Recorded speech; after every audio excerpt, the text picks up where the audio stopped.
New year ഒക്കെ കഴിഞ്ഞില്ലേ, അപ്പൊ ഞാൻ അടുത്തന്ന് കുറച്ച് പ്ലം കേക്ക് ഒക്കെ ഉണ്ടാക്കി നമുക്ക് എല്ലാവർക്കും ഒന്ന് കൊടുക്കാമെന്ന് ഞാൻ വിചാരിച്ചു. അപ്പൊ അതിനായിട്ട് ഞാൻ പ്ലം കേക്ക് ബേക്ക് ചെയ്യാൻ വെച്ചിട്ടുണ്ട്, കാണിച്ചു തരാം. ഓക്കെ,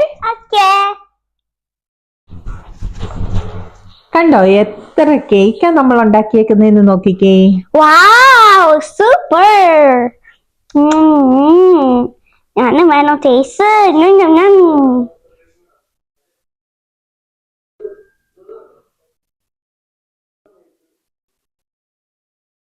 നമ്മൾ ചെറിയ കേക്കുകളായിട്ടാണ് എല്ലാം ഉണ്ടാക്കിയേക്കുന്നത്, കാരണം പല ആൾക്കാർക്കായിട്ട് കൊടുക്കാൻ വേണ്ടി ഉണ്ടാക്കിയതാണ് ഇത്.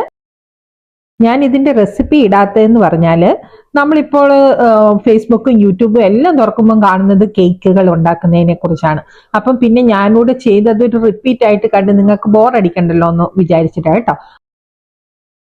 നമുക്കിനി ഇത് കുറച്ചു നേരം ഒന്ന് തണുക്കാൻ വെച്ചിട്ട് നമുക്കൊരു കേക്ക് മുറിച്ച് നോക്കാം. ഓക്കെ, ചൂട് മുഴുവനായിട്ട് പോയിട്ടില്ല എങ്കിലും നമുക്ക് ഒന്ന് ടെസ്റ്റ് ചെയ്ത് നോക്കാം. ഈ കേക്കിനെ ഒന്ന് നോക്കാം. ഓക്കെ,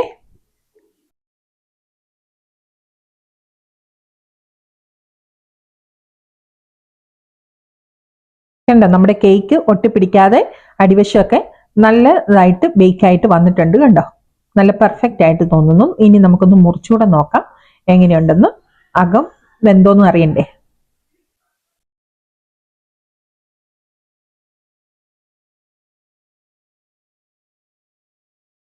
മുറിക്കുമ്പം നല്ല സോഫ്റ്റ് ആണ്. പിന്നെ നമ്മുടെ അകത്തെ ചൂട് അധികം പോകാത്തത് കൊണ്ട് അതിൻ്റെതായ ഒരു ഇതുണ്ട് കേട്ടോ. ഇത് മുറിക്കുമ്പോഴത്തേന് അത് പൊടിഞ്ഞു പോകുമെന്ന് തോന്നുന്നു, കാരണം എനിക്ക് അത്ര സോഫ്റ്റ് ആയിട്ടാണ് ഇരിക്കുന്നത്. ഇനിയിപ്പോൾ ചൂട് ശരിക്കും ആറിക്കഴിഞ്ഞാലേ അതിൻ്റെ കറക്റ്റ് ടെക്സ്ചർ നമുക്ക് കിട്ടുള്ളൂ കേട്ടോ.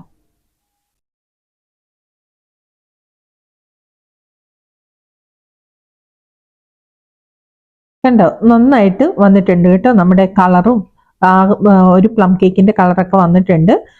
നമ്മുടെ ഫ്രൂട്ട്സും ഒക്കെ ഇതിനകത്ത് നന്നായിട്ട് വന്നിട്ടുണ്ട്. ഇനി നമുക്കൊന്ന് ടേസ്റ്റ് ചെയ്ത് നോക്കാം ടേസ്റ്റ് ഉണ്ടോ എന്നുള്ളത്. ജെറിനെ ഇപ്പം ടേസ്റ്റ് ചെയ്തിട്ട് നിങ്ങളോട് പറയാം. എങ്ങനെയുണ്ട്, ചൂടുണ്ടോ? ഉണ്ട്.